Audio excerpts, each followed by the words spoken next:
You are listening to the global network of podcasters dedicated to the pharmacy profession. Welcome to the Pharmacy Podcast Network.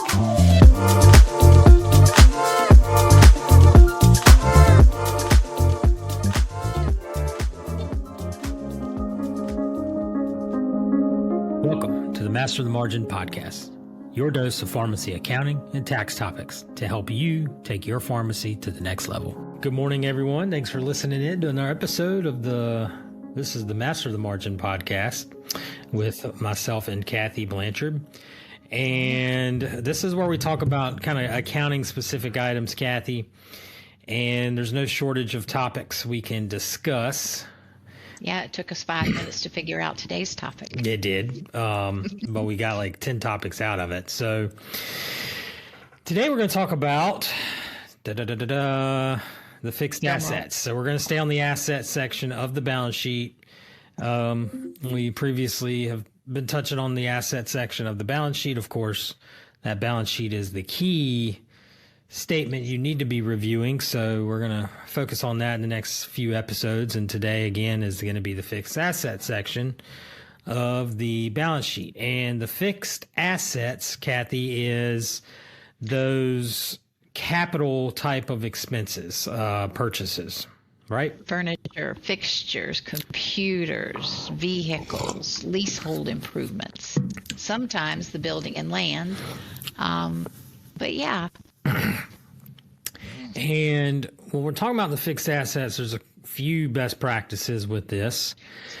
Number one is making sure you're classifying your fixed assets correctly. In other words, if you purchase a, what are those robots that count the pills? What are they called? Pill counter? Icon pill counter. Icon pill counter. If you purchase one of those, they're about $10,000, give or take. You know, that is a fixed asset, for example. That is a depreciable fixed asset. It goes on your balance sheet as a capital piece of equipment.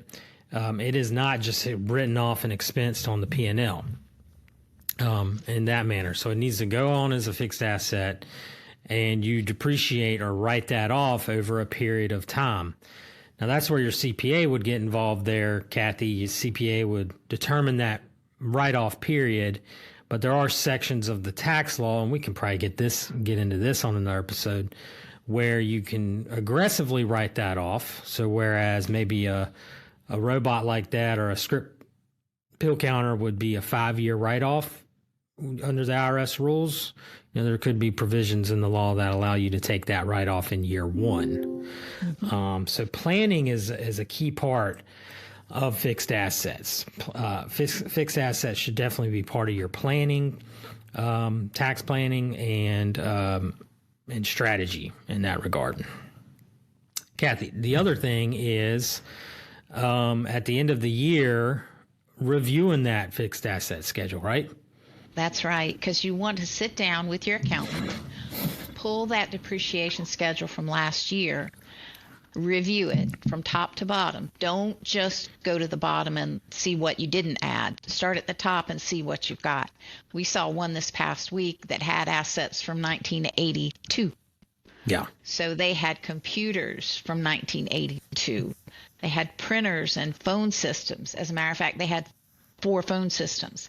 They had not cleaned up the depreciation schedule recently. So that's step one, is to look and see what you've got, and then identify those items in the store, and then clean up the stuff that's old, that you've probably replaced over time. You may have disposed of it and no longer using it at all. You may have sold it, or, you know, it just disappeared. Right. But you definitely need to make that an annual practice of going through that schedule, and not only identifying what you got rid of, but identifying the things that you bought in the current year that you need to add, and providing your accountant with that documentation and identifying the purpose of that piece of equipment, because some of the CPAs don't know pharmacy, and it makes it a little bit hard for them to understand what a Parata does, or specific pharmacy robots, and those can have specific depreciable lives. For sure.